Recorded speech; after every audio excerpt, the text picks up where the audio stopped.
I get asked all the time, what is experience design?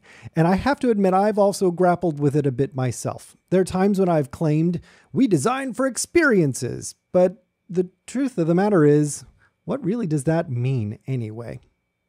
So right now I am teaching an experience design course at Walt Disney World. Obviously, I'm not there right now, but we will be there soon, which has challenged me to really dig into what is theme park design? Is it experience design? And where does story fit in the experience design process? Because at Disney, story drives every attraction and so many experiences there. And people, guests, participate in these stories, which create some pretty amazing experiences. So let me walk you through different types of design, different approaches to design, and let's work our way up or out or over to what is experience design. So first off, let's take a look at traditional design. I have done this kind of work for quite some time. You have the designer, they create a designed outcome, and the designed outcome is used by people. So in this diagram, designed outcome can be a building for architecture, a brochure in graphic design. It can be a smartphone app in interaction design, you name it. So designed outcome can be a service. It's whatever thing we make that people use. So in this diagram, we have just a few parties. We have the designers initiating the process. They make whatever that design outcome is. They decide whatever they want it to be, and the people get to use it. I do represent a group of people here that are quite diverse, at least, trying to show different shapes and bodies and sizes. But unfortunately, in traditional design, it's not even always designed for broad audiences or to be usable by different groups of people, different cultures, different backgrounds. But traditional design is a pretty common way of designing. Now let's move up to a client-driven design process. In this one, the client initiates the process. They hire the designer creates the design outcome, and then people use whatever was produced. Pretty straightforward, and this is certainly a process that I've been part of for a lot of my career. A client comes in, they say, we want you to make this thing. We're trying to accomplish this. You as the designer are the maker. Just make it. We don't want you to do anything else. Just make what you're going to make for us. And let's shoot it out there and make lots of money. So client doesn't have to be for profit. It can be a nonprofit. It can be a friend who wants you to make something. But in this process, when we take a look at this diagram, the client definitely drives it. The designer may have some say, but that designed outcome gets made and it's used by people. And that's where it stops. So let's slide on up to human-centered design. As you'll see, I've got a little complexity going on this screen.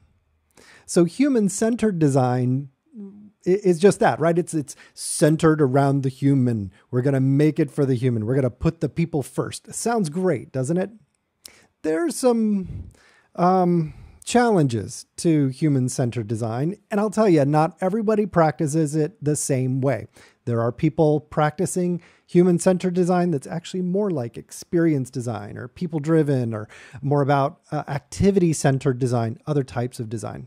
So in this one, human-centered design is preference-driven. We're trying to find people's preferences.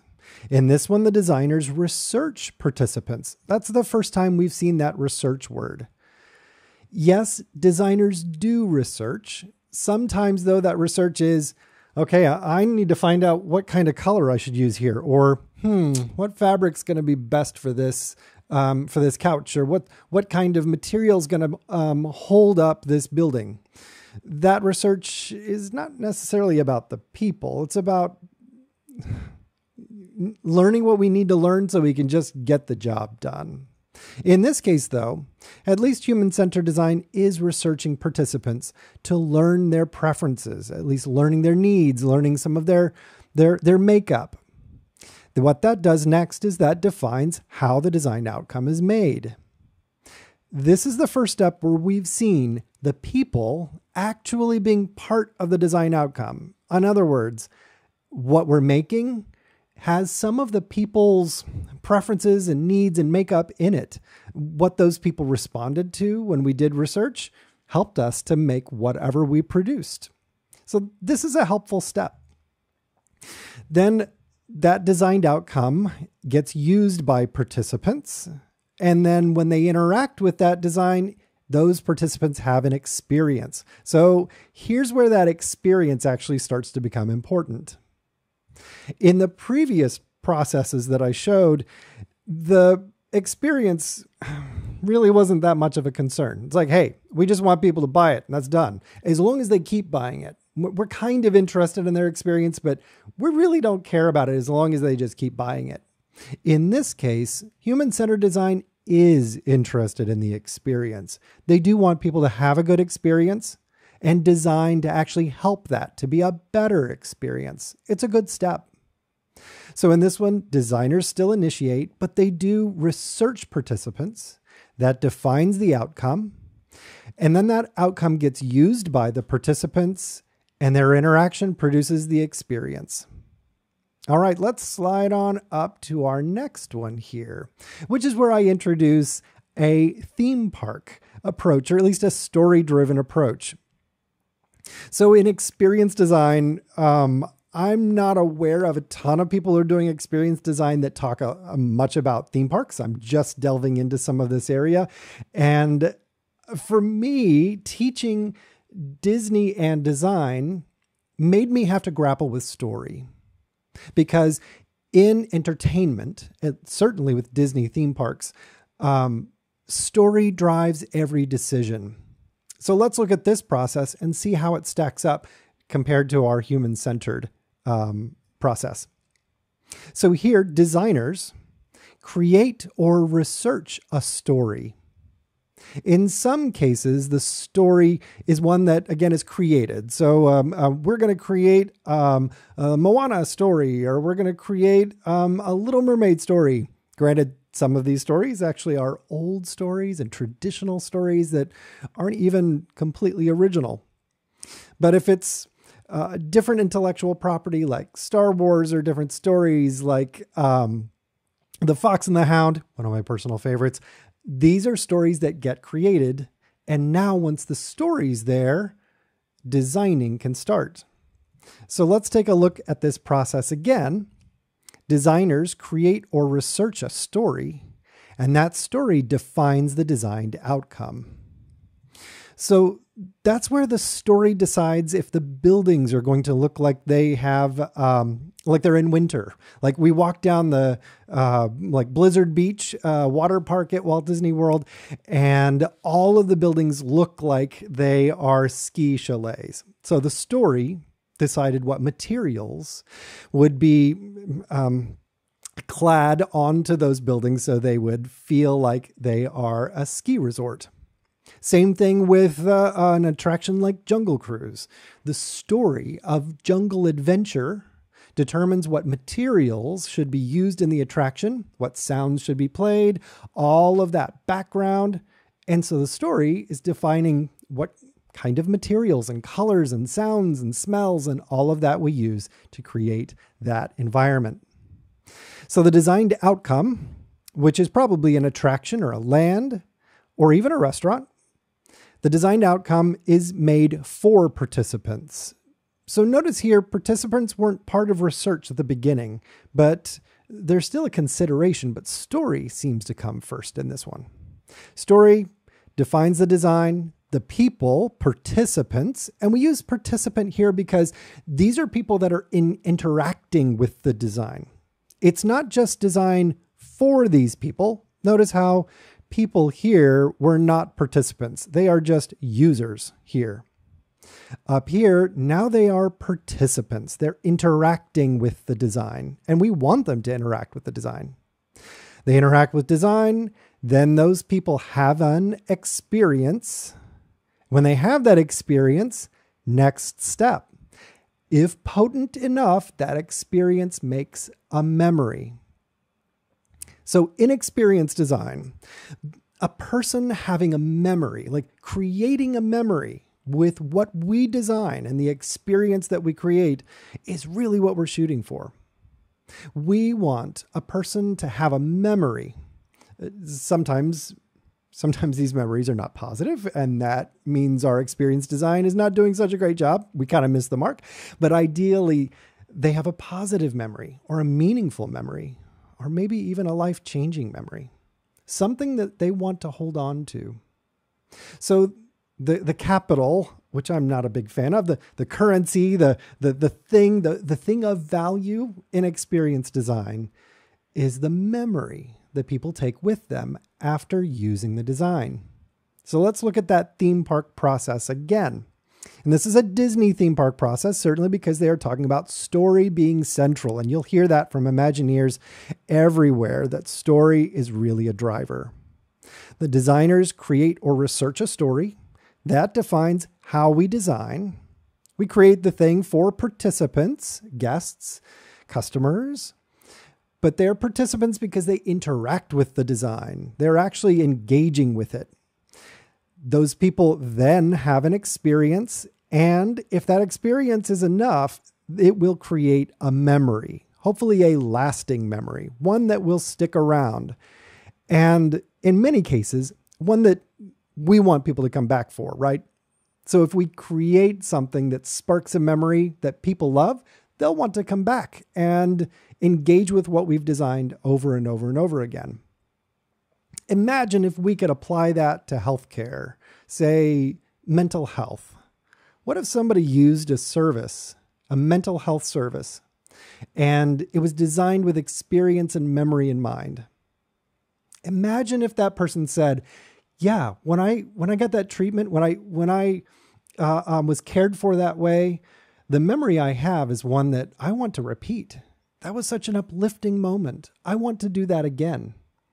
Imagine what kind of change we could see in our society if we approached experience design in some of these areas where positive memories would be monumental in steering people to healthier lifestyles and well-being. Okay, last step. We talked about some theme parks. Let's take it up to experience design as a people-driven process. And you'll see there's something very different here. Designers are still part of that beginning process, but our first step is designers collaborate and research with participants. We've got this back and forth. So in people-driven experience design, we still want the memory, still shooting for that. The experience is central. What we make has to spark an experience that hopefully will provoke a memory. But the first part of the process is collaboration in research and making. So that research collaboration means I am not walking up to people. They're like, hello, I'm doing a study for this thing that we're designing, and I would like to know your preferences. Do you like the color red? Are you a fan of hamburgers? When you eat onions, do you peel them or do you, no. We are collaborating. We are learning from each other, that designers are listeners, collaborators, and using methods that allow people to share their preferences, needs, backgrounds, and be part of the design process. So let's take a look at that now. That's where we have the co-creation lines here. Not only do designers collaborate and research with participants, but they co-create. That participants, that people involved in the design actually are the designers. They are the makers alongside those who are experts in their field. What I love about this process is when I do research, I am not the expert at people's worlds. And when I design, I am not the expert at their world.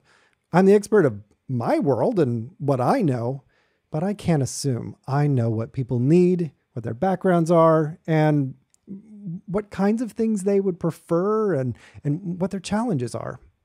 Co-creating means we empower communities to be part of what we make, and they're far more likely to produce the kind of memories that we're shooting for and the kinds of memories that these participants prefer. Let's take a look a little bit further. We co-create these designed outcomes. There they are.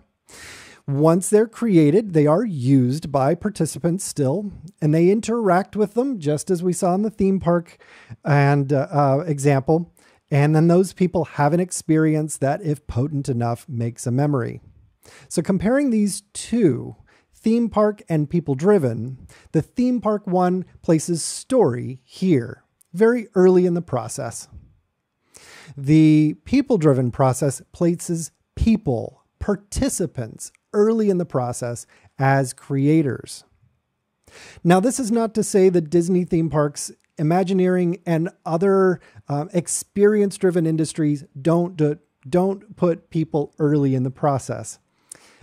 Disney research and focus groups, there's a lot of great research methods that involve people in the process of giving feedback about products and performances, etc., to be able to test out if they're going to work. But that co-creation process is not as common in kind of your more industrial and larger grade design processes, mostly because it's time consuming. If you invite people that are not designers into the process of designing, it will add a lot of time. And there's some great literature on this, on the downsides of human-centered or experience design and people-driven design. But the upsides, I would say, are pretty huge. When I look back at the diagram, both of these produce memory. We are both interested in having a person experience something and then have a memory. When we look at theme parks, story is central. When we look at people-driven, participants are central early on, and then the experience part comes after. If we back away from this whole list, you'll see that our traditional design down here with clients and designers is a pretty short process. It's pretty direct, and it leaves no room for customization or input or collaboration. As we get further up into experience, we involve people as participants and as a role in designing that should produce a more engaging outcome and those kinds of memories that we're shooting for. So I hope that is a helpful overview of these different kinds of approaches to designing. There are ups and downsides to all of these. There are probably some products that just make sense for us to design using the client model. But I would say moving forward, if we hope to use design to create experiences people want to recreate and memories that they'll cherish, but then also products, services, and systems that are meaningful, helpful, useful, equitable, and all those other labels, an experience-centered, people-driven approach is the way forward. Then the key is, as designers, we have to learn the skills. Those skills of doing research, partnering with collaborators, such as participants, learning the process of designing for experiences and memory. And I'll stand up, sit as a designer and tell you, being humble. I'd have to say one of the greatest characteristics of the designers I look up to most is they're humble. They'll be the first to tell you, I don't know everything. I just know design and collaboration, and I need to go out there and learn with people and empower them to design outcomes that will create memories that they want to repeat. All right, we as designers can use these processes to make the world great, but we got to get out of our own heads. So hope this was helpful, and see you out there.